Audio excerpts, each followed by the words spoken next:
People are so concerned about who controls the media.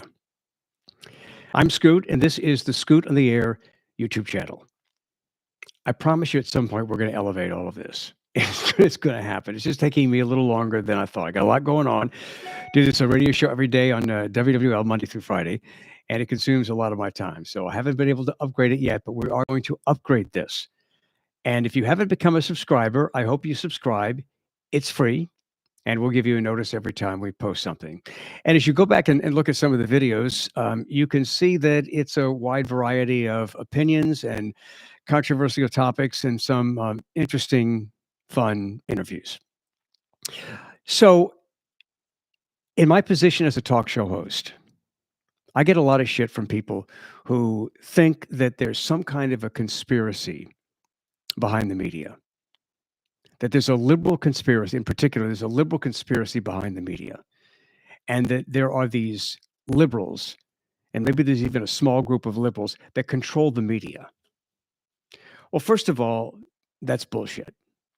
Secondly, there's enough conservative media out there to where, when the term liberal media was invented, there wasn't all this conservative media. There's a tremendous balance. And if you say, well, the ABC and NBC and CBS are liberal. Well, I think they do slant to the left, but only slant to the left. If you objectively watch the CBS, NBC, or ABC evening news, you will be hard pressed to find real bias. And I did an experiment. Took notes. We did the CBS evening news on my radio show. We took notes and talked about it the next day. And it really was not as biased as you think. Fox News, CNN, MSNBC, very biased, a whole different story. Radio, very, very biased, mostly conservative radio. So, look, the whole thing has been, balanced out. But that doesn't stop conservatives from wanting to claim to be the victims. We're the victims. We're not represented here. Well, it's bullshit because you are represented. But let me share this with you. I have often talked on my radio show and here on social media about who controls the media. You're not going to want to hear this, but it's true. I'm not right about everything, but I have spent a career studying and paying attention to communication theory. I have paid attention to the relationship between what I do, mass communication, and the audience. And so this came to me, many, many years ago, and I talk about it a lot. And I don't hear people talking about this in the media. But you need to know this because it's important. It's important for us to understand the media because we consume the media. And we sit there without understanding it. Maybe not you or me, but we sit there and we don't understand it and we get brainwashed because we don't understand it. Hugh Hewitt is a conservative talk show host.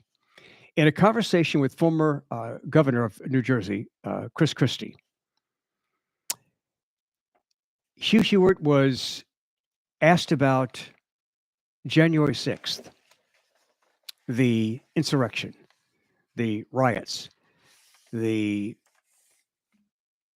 crazy people who stormed the Capitol, who damaged the Capitol, who intended to disrupt democracy in America at the seat of American democracy, the Capitol building in Washington, D.C.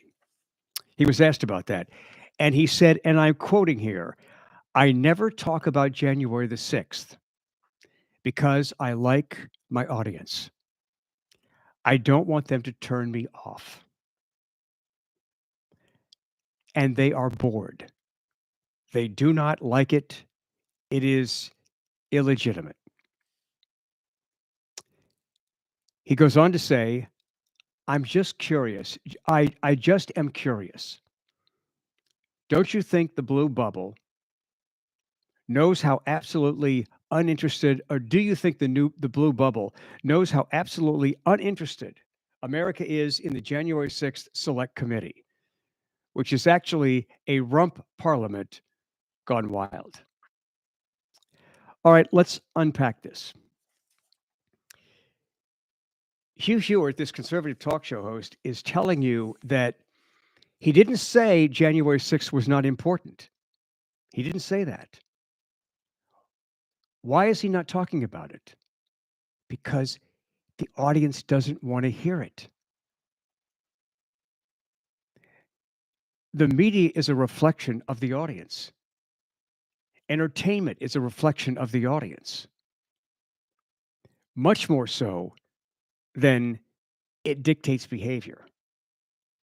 People get ideas from the media. People get ideas from entertainment. Of course they do. But it's your decision what to do with that information, what to do with those ideas. The point is, the audience determines what the media covers and how the media acts. You don't like what you see in the media and you get pissed off. Who are you pissed at? The media. But it's really you that's determining what's in the media. And Hugh Hewitt, like, this is an intelligent guy, but he doesn't talk about the January 6th insurrection or the January 6th select committee. Look, I mean, he's right to some degree. Americans are bored. And one of the reasons on my radio show on WWL that I've moved away from talking about the hardcore right versus left political divide in America is because I'm bored with it. And so much of it is just pure bullshit.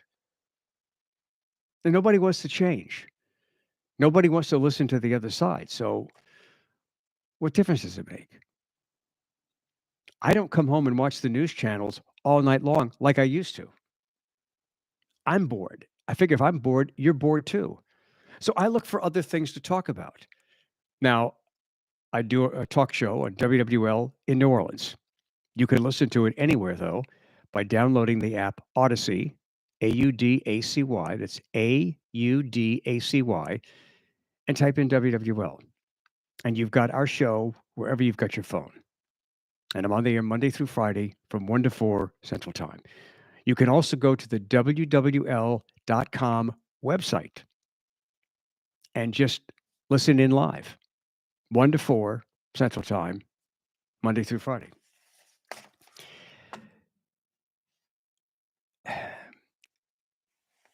People in the audience determine what they hear on the radio and what they see on TV. And Hugh Hewitt proves this by saying he doesn't talk about January 6th because Republicans, conservatives, his listeners don't want to hear it. There's nothing wrong with that. I'm not condemning him for doing that. I'm just warning you that if you think you're listening to conservative radio or liberal radio or conservative TV or liberal TV, if you think you're getting the truth, you're a freaking fool. You're not getting the truth. You're getting these media outlets pandering to you, giving you what they think you want. It's true. And so, yeah, look, any committee on Capitol Hill is boring as shit, with few exceptions. I mean, when it goes on for a long time, it's boring. But it really is important to know whether or not the president of the United States tried to steal the election. I mean, he kind of admitted it vicariously when he said that, you know, that Vice President Pence had the power to overturn the election. Overturn the election means he lost the election. So he wanted the vice president to overturn the election. But without getting into any of that, it is important to know if the United States, if the president of the United States, whoever that is trying to create authoritarian rule, is trying to undermine democracy, is trying to steal elections like they do in communist nations, in third world countries. We need to know that. What's going on with the January 6th Select Committee is important, but not important to the majority of conservative listeners and viewers. They don't want to hear it. But I guarantee you, if Democrats did that, if Obama supporters did that, I guarantee you they would be all over it. So here is the bullshit hypocrisy that we deal with in America. And we shouldn't be proud of this because it's total bullshit. Look at the media this way. And you're not going to want to look at it this way, but this is the truth. The media is like a mirror. The media is a reflection of society. When you look into that mirror and you don't like what you see, what are you criticizing? You're criticizing the mirror. You're criticizing the mirror that is reflecting you. And that goes for sex and violence in entertainment. It's there because you watch it. Enough people watch it. The audience determines what shows make it and what shows fail. And whether it's a news show or basic entertainment, nobody's going to watch that if it's not something they're interested in. Fox News feeds red meat to their audience. They feed content that they know their audience wants, not the truth, what their audience wants. And CNN, MSNBC do the same thing. All right, so getting back to the mirror. So criticizing the media for the reflection it's giving of you is like criticizing the mirror for the image you see in the mirror. A mirror, or the media, only has the ability to reflect back that which is looking into it.